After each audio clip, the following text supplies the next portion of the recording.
Oh, okay. I'm here with Robin, one of the water protectors who got arrested last week at the site of the Dakota Access Pipeline. And I wanted to just get a few words from Robin about the reality out there and what he went through. So we just talked about how it's more about your complexion, not your composure, how they treat you in jail. I got arrested on the 22nd. That was the first really large mass arrest that happened out there. About 140 of us got arrested all at once, and that was part of just a peaceful prayer march that was going out to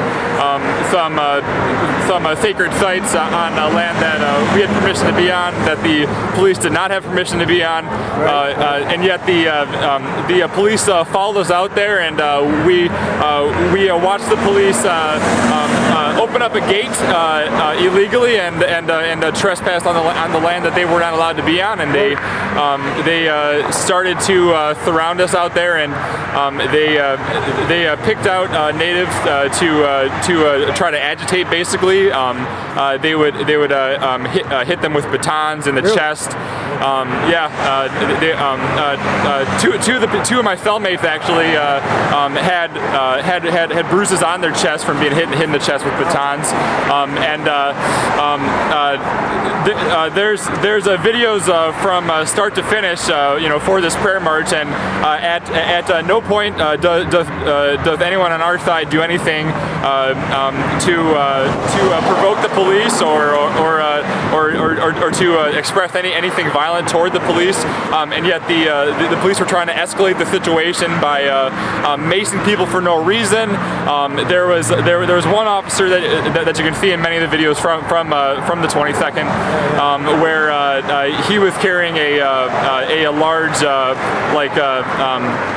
mace container, and he would walk up to people, and there was one person who was just holding the middle of our large banner that we had, and the officer reached across the banner and tried to grab him by the throat. Whoa. and he was like he was shaking him by the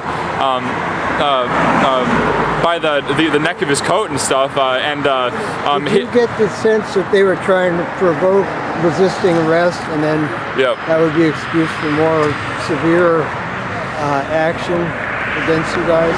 Yeah, absolutely. I mean, they knew from the beginning that they had no reason to be out there, so they essentially had to engineer a reason, try to come up with something, because it wasn't working out for him.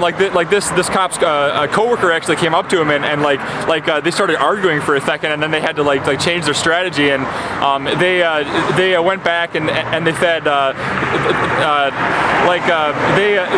they started to surround us, and then it seemed like they were trying to tell us to leave, and it just got more and more confusing until eventually they told us all to sit down, and we did. We responded to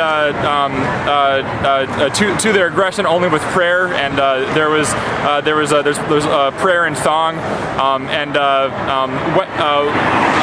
when they were zip tying us, they were telling us that they're going to charge us with fleeing and with refusing to leave, which contradict each other. Yeah. So and then they eventually changed their mind about that, and much later on, when we were in jail at I think 1 a.m. the next morning or something, they finally gave us our charges, and we were all charged with criminal trespass and engaging in a riot. Neither of which are true. So yeah, and then one other comment with the treatment inside the jail. How did you feel that went? Yeah, so the first jail that we went to, there was absolutely no room, so they had us all in one big commons area there, and there was one jailer. I don't know if he's a jailer or if he's a cop.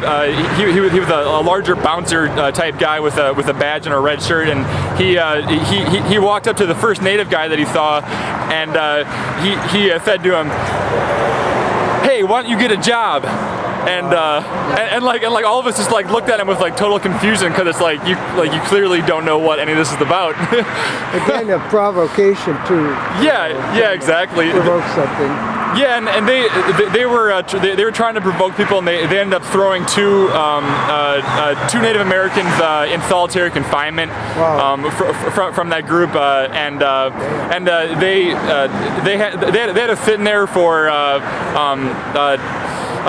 There was a reporter from The Intercept in that same group, and Glenn Greenwald paper. And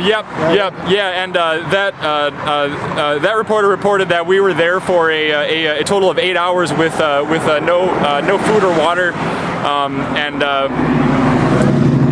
then eventually they realized that they were going to have to send us out to different jails because there obviously was not enough room there. So they separated us out to 7 different jails across the state and shuttled us to those locations. I was held over in Mercer County with probably about 20 others. They kept my group of 10 down in a rec room.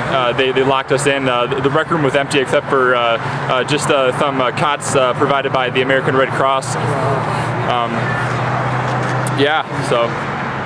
All right. And last tidbit. The first meal they served us in jail was Thanksgiving themed.